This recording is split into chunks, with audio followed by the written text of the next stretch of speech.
नमस्कार.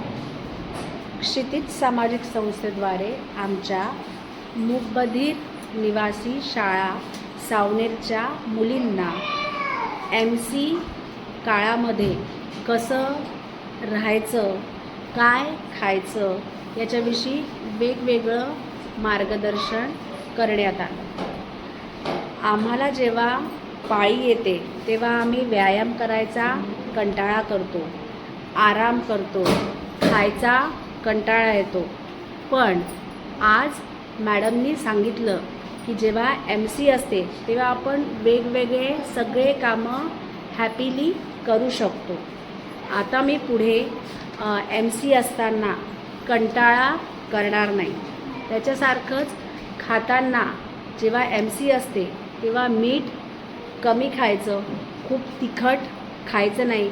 याबाबत पण ताईंनी आम्हाला सांगितलं. खूप खूप थँक्यू.